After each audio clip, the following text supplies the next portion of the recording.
Hey there. Today I want to talk about in a little bit different, I want to try a little different setting. What do you think? Never mind that plane going over. I want to talk about group energy healing and the group energy healing phenomenon.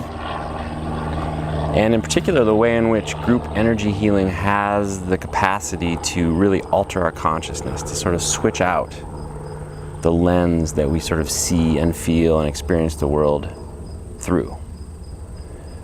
And in my experience, group healing, group energy healing phenomenon, it can do that like few other things can. So that's what we're going to be talking about today. Before we get there, I'm Dr. Jay Eaker from the Bio-Soul Integration Center in Louisville, Colorado, and I help closet mystics, undercover shamans, regular people, also professional healers, but also just regular people who feel called to give, often people who in the healing profession, they have felt called to give their gifts and share those gifts on the planet. And that's why they end up being healers through that process. But there are also other people who just have, regular jobby jobs who also delve into spiritual stuff because they feel called to connect with their gifts and give their gifts on the planet. And that's what I help people do. I help them embody their gifts and share them on the planet through the hands-on work that I do at my office, but also the online work that I do with folks as well. So if you could please like this video, share it, and please subscribe to my YouTube channel and do that social thing wherever you discover this video, whether it's on LinkedIn or Facebook or Instagram or Pinterest or whatever. You might find it in many places. Also, you might find it in audio podcast form. I will take this video and syndicate it into an audio podcast, so you can find the Bio-Soul Integration podcast and this episode wherever you listen to your audio podcasts. Also, I've written a book called If It Didn't Hurt, How to Resolve Your Pain and Discover Your Life Purpose. It's kind of the ultimate guide. Really, part of it really describes in detail some of the things that I'm going to talk about regarding this group energy healing phenomenon, some key aspects of that, and you can find that at biosoulintegration.com. And there's an option there to get the first chapter for free if you're interested. If you don't want to buy it and you just want to check it out, you get the first chapter for free at biosoulintegration.com. Okay, enough about me. Let's get to the topic at hand here, which is this group energy healing phenomenon.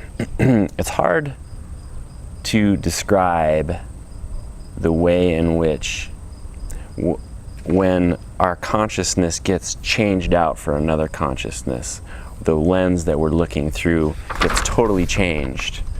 It's kind of hard to describe that if you haven't experienced it. So direct experience is kind of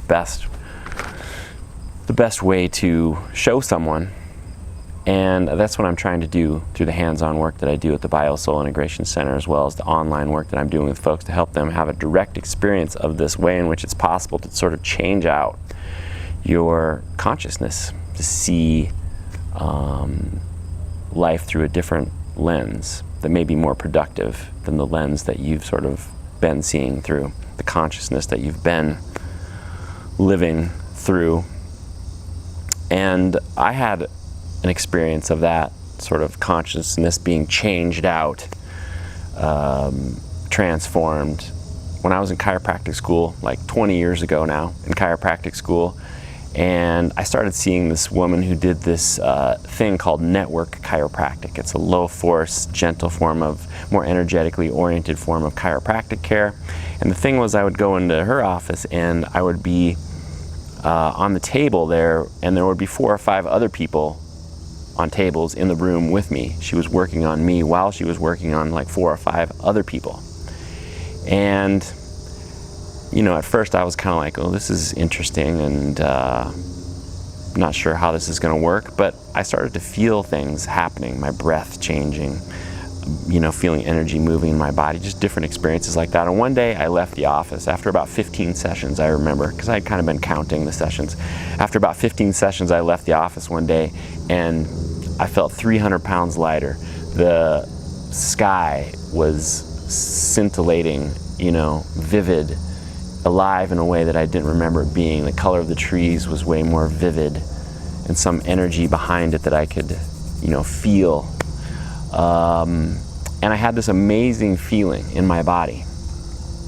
And this amazing feeling was prompting all these thoughts, like, wow, I have a really great opportunity here at chiropractic school, and I got a great girlfriend, and my parents are great. And looking back, I realized that sensation as gratitude. At the time, I was like, what is this amazing feeling, Now I recognize that it's gratitude. Apparently, I had forgotten what gratitude felt like, and I could feel it in my body. I could feel energy moving from this pain where I often had in my low back through my heart, and I was experiencing gratitude. And I became aware of how if I was having trouble in my life, if I was having trouble with my girlfriend, with school, with my parents, etc., it was largely because I was kind of being a jerk.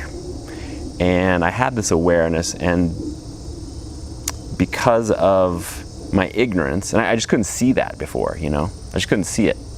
And because of my ignorance, I had hurt myself and others, and I sort of felt that, the grief, the pain along with the gratitude. And my low back pain was part of the reason why I was seeing this woman, and my low back pain drastically changed. And this sort of veil was removed from my eyes. I suddenly could see how I was, a big part of my problem. And, it prompts one to make changes moving forward. And so I saw how that was connected to my low back pain in some way, and this feeling of gratitude and this experience of my consciousness sort of being changed out for a different one. The lens I was looking through being totally altered, my operating system, if you're a computer person, my operating system being updated, if you will. So that was my first experience of that, and that was just, with 4 or 5 people. Later on, I would discover something called the transformational gate, where the guy who developed this network spinal analysis, this network chiropractic thing, he would work on people in a big room with multiple, maybe hundreds of people. And maybe I'll talk a little bit more about that later. But before we get there, I kind of want to mention, what does this group energy healing thing mean? So I'm talking about anything in which you're receiving care with multiple people, not in separate rooms. It could be acupuncture. I've seen acupuncture done in a group room. It could be chiropractic. It could be energy work. It could be, plant medicine. People often do that in a group of people. Breath work. I think of yoga, of course. I think of even basketball comes to mind. I've seen, where a group of people sort of in a flow state moving up and down the floor, and there's amazing things that happen when those people are all synced up. And that's kind of what a group healing phenomenon, the power of the group healing environment, that's why it works, because all these people are synced up in a certain way.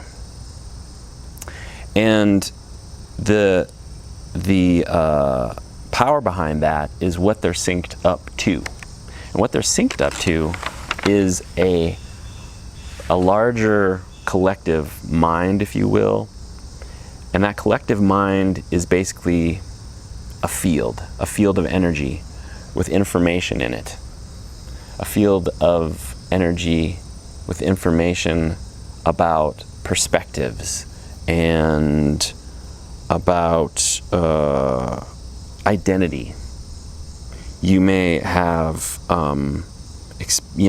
the field that we are born into, the people that surround us, create a certain background energy field that we hook into.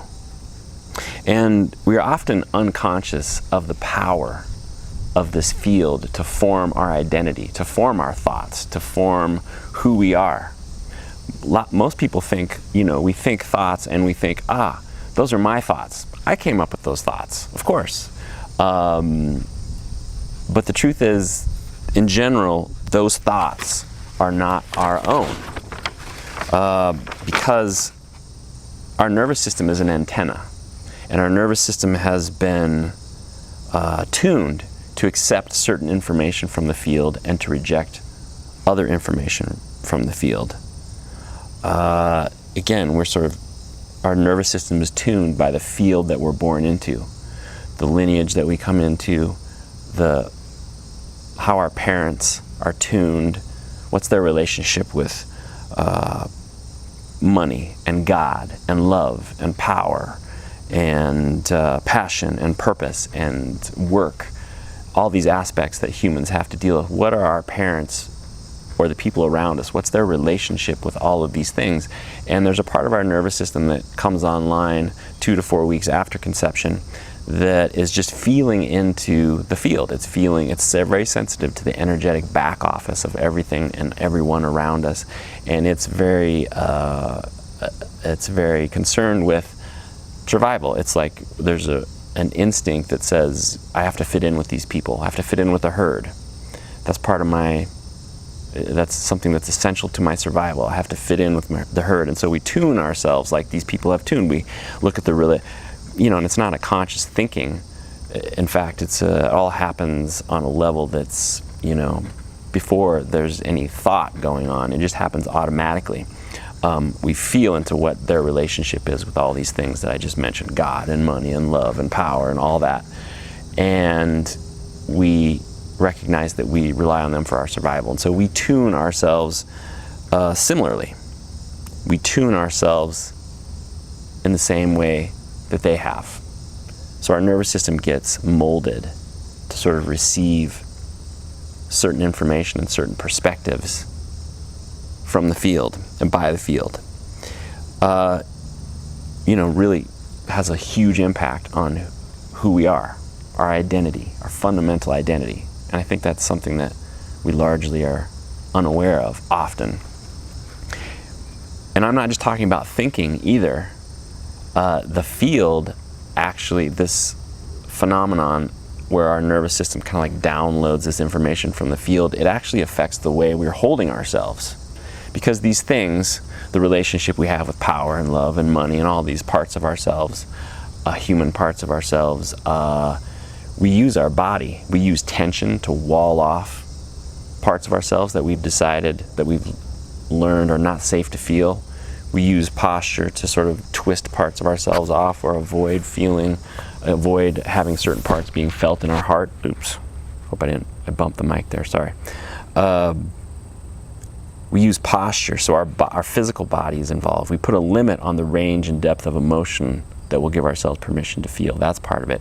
And that ties into the thoughts, the stories that we're constantly telling ourselves in the background. And so, it's not just about thinking. The field actually affects how we hold ourselves, the way we're shaped. A lot of people, in the mainstream science, the genetics is kind of seen as the end-all, be-all, that genetics is all responsible for what you see here and what you experience from me, But there's actually a lot of nurture, a lot of nurture. There's a lot in the argument of nature versus nurture, genetics versus things that we pick up from our environment. There's a lot of stuff that we pick up from the field in our environment that decides who we are and what we look like and how we hold ourselves and what we believe. Again, I kind of mentioned it a little bit, but I want to make a note that these patterns get stored in us before we could even think. It's what's the word for it? I can't come up with a word right now, but anyway, it means before pre-verbal, pre-rational, before we could even think. These patterns just got absorbed into our nervous system, and so it's very deeply held stuff, and it's very difficult to change it. There's kind of a movement in the healing world to, they say your thoughts are responsible for the person that you're being and what you experience. So change your thoughts. But actually this stuff got stored at a level that's much deeper than thought, on a direct experience, direct felt sense level, relating directly to the energetic field. So I would say you can't just think your way out of this stuff. You have to, and this is how we can use this phenomenon to change our fundamental consciousness, which is to change the field that we're in. We have to soak ourselves in a different field. And that's the power, again, of this sort of group energy healing phenomenon, because that's what group energy healing does. It creates a different field that we are kind of, our nervous system is soaking in. How does this information then get exchanged between our consciousness and the sort of field consciousness? So that happens through something called the law of entrainment. Entrainment is kind of a term coined by this physicist way back in like 1500s. Christian Huygens was his name, and he noticed something about his pendulum clocks that were hanging on his wall. He noticed that if he had a couple pendulum clocks and he started them and the pendulums were swinging, and probably they were swinging in different directions, right, at first, but he noticed that over time those pendulums would start to swing in unison. And so he studied that, and what he found was that through the law of conservation of energy, the pendulums, the clocks and the pendulum sort of like communicate with each other through the medium of the wall. The vibration of both of these clocks ticking and moving was transferred through the medium of the wall, and because it's more energy efficient for them to swing in unison, that's just what starts to happen. And so that's the phenomenon that kind of regulates this transfer of information. There's something called a concept that goes along with that, a dominant pattern generator. If one of those clocks had more sort of weight and more inertia and was a stronger generator of that rhythm, it would pull the other clock to it. And that's kind of what happens with the energetic field that's in the background, that it has a lot of momentum. You know, like I was born in Nebraska in a conservative Christian household, and you know, for miles and miles and miles and miles, that's kind of the common general thinking. Conservative, conservative thinking folks. And for miles and miles and miles and miles, that's the pattern, right? And so that's a pretty strong, someone who's born into that, that's a pretty strong pattern generator and has a lot of inertia and a lot of momentum, and we are apt to sort of get swept up, our nervous system is apt to get sort of swept up in that. And that forms, has a huge impact on who we become. But again, this phenomenon, this entrainment phenomenon, so what happens is our nerve, in that case where I was born into that situation, my nervous system sort of entrained to that. But that entrainment phenomenon, again, can be used, can be hacked, can be used to change people by creating a field, by creating a strong field. And again, the way to do that is through a group energy healing situation. And again, this is kind of hard to understand if you haven't experienced it before.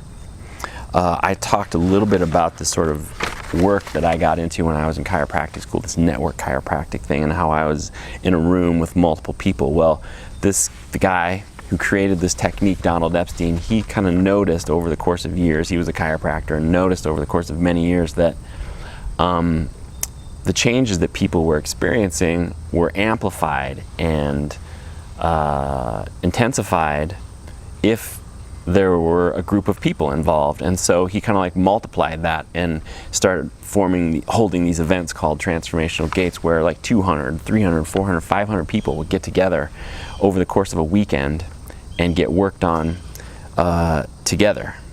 And in that, and I've been to a number of those seminars, and in that field, there's a field that's created there. We sort of like, there's a field that's inherent in the background, but then you get like 200, 300, 400, 500 people together doing with the same intention of bringing attention to what's happening in their bodies and transforming their consciousness to something more productive and more in alignment with their soul's gifts and their soul's essence, as opposed to sort of like what they picked up on when they were, starting when they were younger and in the womb, and younger patterns that had a lot of momentum kind of like take over the field, right? We get all these people together with this intention, and sort of takes over the field, and it creates a strong inertia, strong momentum in the field of love and connecting with what's working, connecting with resource, and reorganizing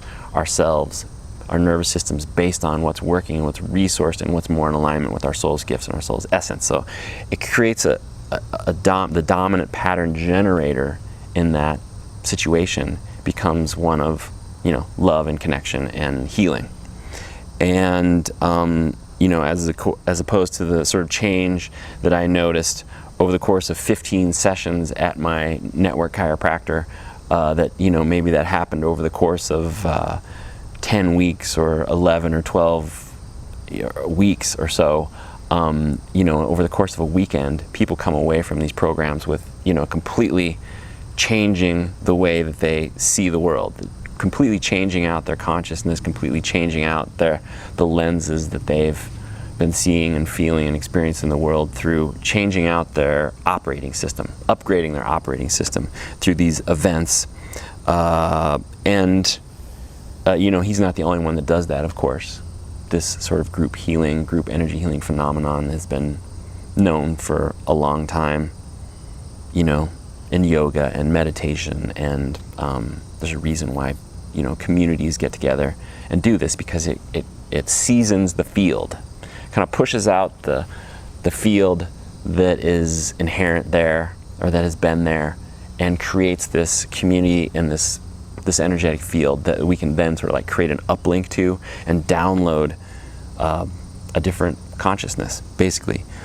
Some of you may know Joe Dispenza. I know some of my clients work with Joe Dispenza, and he does this. He kind of hacks all these different things through sound and visuals and group. It's a group thing, creating a group field. Now I'm not someone who would try to convince someone. I'm someone who sort of I experience this stuff and I know it to be true for myself. And then I also notice, there's some people doing science out there that tends to confirm the things that I already know. And so this wouldn't be information to sort of convince people, but interesting information to people nonetheless. Often is the sort of scientific research that is happening, or that sort of corroborates the things that I'm talking about. And one of those doing research into this is something called the HeartMath Institute. The HeartMath Institute is a research and education organization in California. They've been doing research and education on the heart and the heart's field for, 30 years, I'm not sure, 40 years, I don't know, a long time. And they found that the heart's field is 10 times stronger than the energetic field created by the brain. We often think of the primacy of the brain, but actually the heart is its own brain, and maybe it's has a stronger field than our brain and our nervous system actually. And what they found was that by kind of connecting with the heart through mindfulness meditation technique, where they bring their attention to the area of the heart and they maybe touching the heart, bringing their attention to the area of the heart, it synchronizes the rest of a person's body with the rhythms of the heart. So the other rhythmic things that are going on in the body, the endocrine system and the cardiovascular system and other circulatory rhythmic things, start to synchronize with the heart's rhythm. And that's a certain state of coherence. I'm trying to remember what they called that, I can't remember what they called it. They had a word for it that meant that the physical parts of the body, other rhythmic things, were syncing up with the heart's rhythm. And that created there were certain health benefits, lower blood pressure and less tension in the body, and just sort of physical, greater immune system strength and things that were measurable like that. But when they also noticed that when they include emotions, emotions that are associated with the heart, appreciation, gratitude, like I mentioned earlier through this experience that I had, it created this whole other effect that really improved people's quality of life.